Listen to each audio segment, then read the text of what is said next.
বা মুহাম্মদ কাইবুয়া তুনে সুবতুরা বা মুহাম্মদ কাইবুয়া তুনে সুবতুরা। আজকে আমরা এই নবীর আদর্শ থেকে আমরা ঘুরে সরে গেছি। শুধু আমরা নয়, আমাদের প্রজন্মকে, আমাদের সন্তানদেরকে নবীর আদর্শ থেকে ঘুরে সরায় রাখতেছি। আমার আপনার সন্তান নবীর আদর্শ থেকে দূরে চলে যাচ্ছে, আমরা দেখতেছি, কিছু বলতেছি না।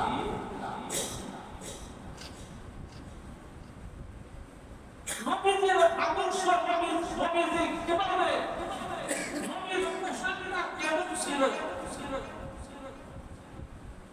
নবীজির পোশাকটা সুন্নতি পোশাক হলো আপনার এই হাতুর নিচে থাকবে, আপনার কি হাতুর নিচে পাঞ্জাবির জুব্বা, এটা হলো আল্লাহর রাসূলের সুন্নাহ। ভুল বুঝেন না যে আমরা সাত করে নামাজ পড়লে গেঞ্জি পরে কিছু নামাজ হবে না। নামাজ হবে ঠিক, কিন্তু বেশি সওয়াব পাওয়া যাবে না। ওই যে আমার খালেদ চাচা, খালেদ চাচা ফতোয়া গাইতে কি ফতোয়া, যে হাতের কলি দেখা যাচ্ছে এবং পায়ের হাঁটুর নিচ পর্যন্ত জামা কিন্তু না। একটা তরিকা, নবীর একটা সুন্নাত আপনার থেকে বিদায় নিয়ে চলে যায়। মনে রাখতে হবে, আজকে আমরা নবীর আদর্শ থেকে যত দূরে সরে যাচ্ছি, আমরা আস্তে আস্তে দুনিয়ার বুকে আমরা লাঞ্ছিত হতে যাচ্ছি। আমরা নবীর আদর্শ পাচ্ছি না।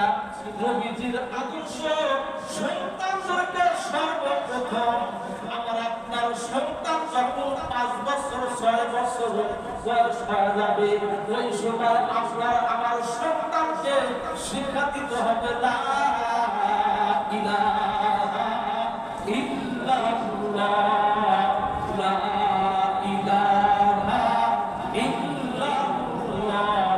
আপনার সন্তান, আপনার নাতি কথা বলা শিখেছে, আপনাকে যদি দাদা দাদা বলে ডাক দেয়, আপনার অন্তরের ভিতরে আনন্দ লাগে। আপনার মেয়ের ঘরের সন্তান যদি আপনাকে দাদা বলে ডাক দেয়, আপনার মনটা ভরে যায়। মনে রাখবেন, আপনি যদি আল্লাহর রাসূল হাসানুর রাসূলুল্লাহ সাল্লাল্লাহু আলাইহি ওয়াসাল্লামের তরিকাগুলো, নিয়মগুলো যদি ফলো করতে পারি, আমার আপনার জন্য বিশ্বনবী মুহাম্মদুর রাসূলুল্লাহ আগমন করতে হবে। যখন আমাকে আপনাকে কবর রেখে বলা হবে মান হাযার রাসূল আল্লাযী বুইসা ফি দুনিয়া, ও মুসলমান ভাইরা, ও আমার বাবাজিরা, মনে রাখবেন, একদিন কিন্তু আমি দুনিয়ার বুকে থাকবো না, একদিন কিন্তু আপনার দুনিয়ার বুকে থাকবেন না।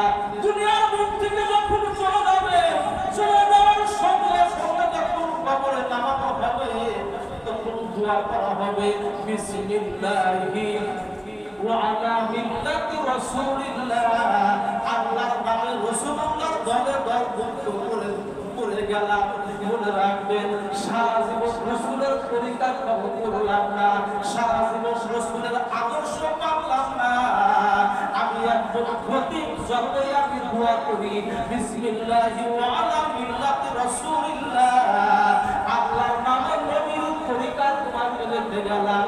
মুসলমানরা মনে রাখবেন, আমার আপনার নবীকে যখন ওই রওজা থেকে আমার আপনার কবর পর্যন্ত একটা সুরঙ্গ করা হবে, আল্লাহর রাসূলের ফেরেশতা নবীর দিকে তাকায় বলবে, আমাকে আপনাকে বলবেন, ও আল্লাহর বান্দা, মান হাযার রাসূল আল্লাযী বুইসা ফীকুম।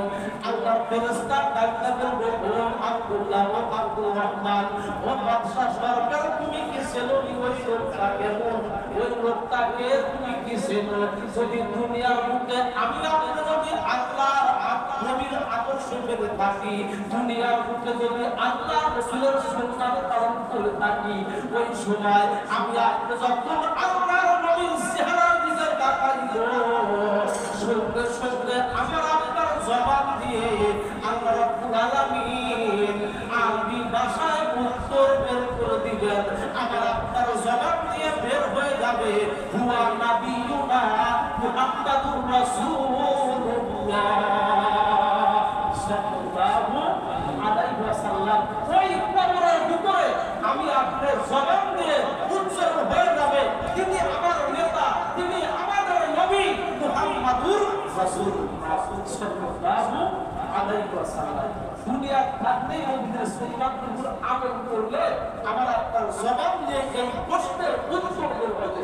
আর যতই প্রশ্ন মুখস্থ করি, এটা তো আখেরাত আলমের বরজত, কবর জগৎ, ওখানে প্রশ্ন শুধু মুখস্থ করলে হবে।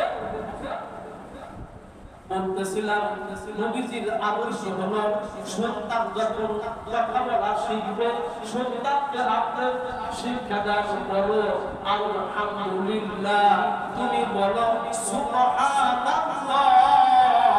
তুমি বলো আল্লাহু আকবার। আপনার সন্তানকে শিখান ফি